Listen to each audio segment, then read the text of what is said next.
Hello ma'am. Hello sir. Ma'am मेरा question आपसे ये है कि कॉलेज के साथ साथ में सिविल सर्विसेज की तैयारी कैसे की जा सकती है? अगर आपने अपना मन बना लिया है कॉलेज के बिगिनिंग से कि आपको ये सिविल सर्विसेज ही करना है, तो I think it's a good time to start focusing on your basic knowledge, है ना। हम लोग जब जब भी आपने डिसाइड कर लिया कि हमें अब से तैयारी शुरू करनी है, I think the first thing is कि इस एग्ज़ाम को समझना बहुत ज़रूरी है। और वो समझ आपको कोई भी नहीं दे सकता। आपको खुद को सबसे पहले उसका सिलेबस देखना होता है, टाइम टेबल देखना होता है, अपना खुद का टाइम टेबल बनाना होता है कि ये एग्ज़ाम क्या है।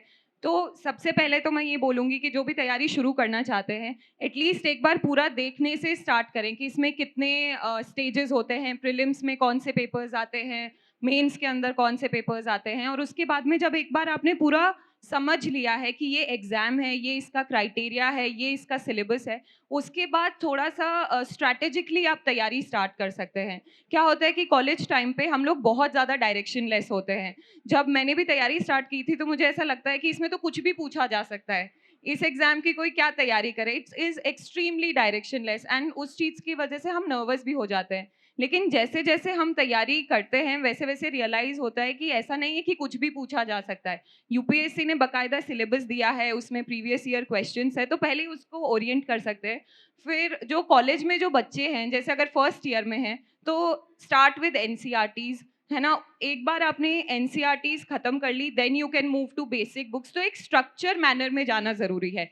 क्या है कि हम एकदम से अगर गाइडेंस लेने की कोशिश करते हैं, तो लोग बात कर रहे हैं आंसर राइटिंग की, लोग बात कर रहे हैं ऑप्शनल की, लेकिन that is not the step by step preparation. अगर आप डायरेक्टली आंसर राइटिंग में जाएँगे तो लिखेंगे क्या? क्योंकि कंटेंट तो आता नहीं है।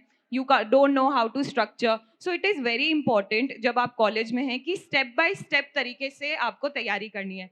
First thing as I said is know the exam, know the syllabus, make your own time table. Second is start with NCERTs.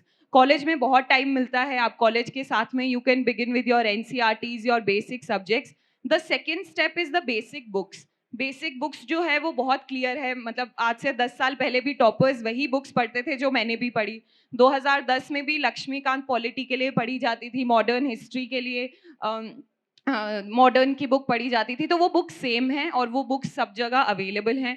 So second step is those basic books. अगर आप ये चीज़ भी अपने कॉलेज टाइम में अपना basic complete कर पाते हैं, तो I think you are at a very strong foundation कि आप कॉलेज के बाद उसको अच्छे से कंटिन्यू कर सकते हैं। फिर जैसे करंट अफेयर्स है, तो आप अपने फाइनल ईयर में थोड़ा करंट अफेयर्स की प्रिपरेशन स्टार्ट कर सकते हैं, क्योंकि यूपीएससी 1 साल के करंट अफेयर्स पूछता है, उस पे फोकस रहता है। तो फाइनल उसमें आप करंट अफेयर्स कर सकते हैं। एक बार आपका बेसिक कंटेंट प्रिपेयर हो गया, then you can go for attempting the test papers and writing the answers. तो स्टेप बाय स्टेप करेंगे तो कभी भी कंफ्यूजन और डायरेक्शनलेस फील नहीं होगा। एक ही बार में अगर आपने अपने आप पे बहुत ज़्यादा बोझ डाल दिया कि ये भी करना है, वो भी करना है, तो आप हमेशा कन्फ्यूज़्ड घूमेंगे। So it is very important to have a strategy, and जितना जल्दी आप डिसाइड करें, तभी you can start following this step by step approach. और इसी के साथ, क्योंकि कॉलेज का सवाल है, तो one thing I want to say कि कॉलेज पे भी ध्यान देना चाहिए।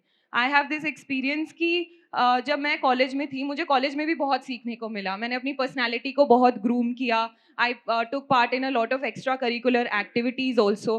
अगर यूपीएससी की तैयारी करनी है, इसका मतलब ये नहीं है कि आप एकदम कॉलेज को छोड़ के और यूपीएससी की तैयारी कर रहे हैं। बिकॉज़ अल्टीमेटली जब आप जॉब में भी जाते हो, तो it is your overall personality that matters, और वो पर्सनैलिटी कॉलेज में डेवलप होती है। इंटरव्यू में भी जो हम रिस्पॉन्ड करते हैं, it is a lot about your personality, है ना? So focus on that as well, and साथ में अगर आप बेसिक तैयारी भी करेंगे, तो उसके लिए भी बहुत टाइम मिलता है, क्योंकि कॉलेज में we have a lot of time, spare time. तो वो एक आप टाइम टेबल बना के स्ट्रैटेजिकली मोटिवेटेड होके अगर करेंगे, then I think after the end of your college you will be at a good position to start the main preparation.